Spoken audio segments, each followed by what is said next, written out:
Uncle Führer ভয়েসটা শুনলেই মেজাজটা খারাপ হয়ে যায়। এই তোমরা কেমন আছো? ঠিক মতো লেখাপড়া করছো? করতে হবে, নকল আর হবে না। এই কেমন আছো? ভালো তো? এই তোমরা কেমন আছো? পড়ালেখা করতেছো? বিএনপি সরকার বারবার দরকার। এই তোমরা কেমন আছো? ভালো আছো? পড়ালেখা ঠিক মতো করো তো, পড়ালেখা ঠিক মতো করতে হবে, নকল করলে কিন্তু হবে না।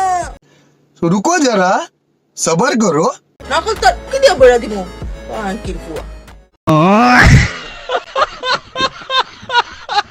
যে শিক্ষামন্ত্রী আছে ভাই, উনি একেবারে জোকার। আপনার কাছে আমি রিকোয়েস্ট করবো যে ভিডিওটা দিয়েন, ওনাকে যেন জোকার বলছি ভাই। কার সাথে রাজনীতি করবা? বলো।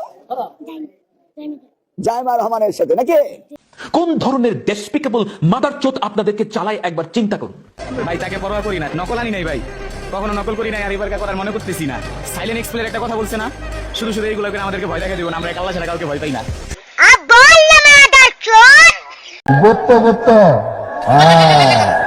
কি বলে, নকল আর হবে না, কিন্তু প্রশ্নবাস হবে। প্রশ্নবাস হয়েছে, আমি 2000 টাকাতে প্রশ্ন থেকে সবগুলো প্রশ্ন কমন পেয়েছি। পড়া হয়েছে পরীক্ষা, ম্যাডামের লেগে আল্লাহর কাছে দোয়া করি সারা জীবন যেন বাচ্চা থাকে। ম্যাডামের কোনো গাড়ি দেয় না, সারে কোনো গাড়ি দেয়, খালি ম্যাডাম একটু পর চিল্লাইছে কি কমু। আর ভাই মিলন আসে না, মিলন নাই দেখুন, একদিন দেখা করুন, চা খাবো। কিন্তু তারা ইনস্ট্যান্ট কফির মতো ইনস্ট্যান্ট রিঅ্যাক্ট করে, ইনস্ট্যান্ট কমেন্ট করে। যদি ইনস্ট্যান্ট কফির মতো ইনস্ট্যান্ট কমেন্ট করে, ইনস্ট্যান্ট বিহেভ করে, তাহলে আমি হেলিকপ্টার নিয়ে লাফ দিয়ে সংসদে ঢুকে যাব।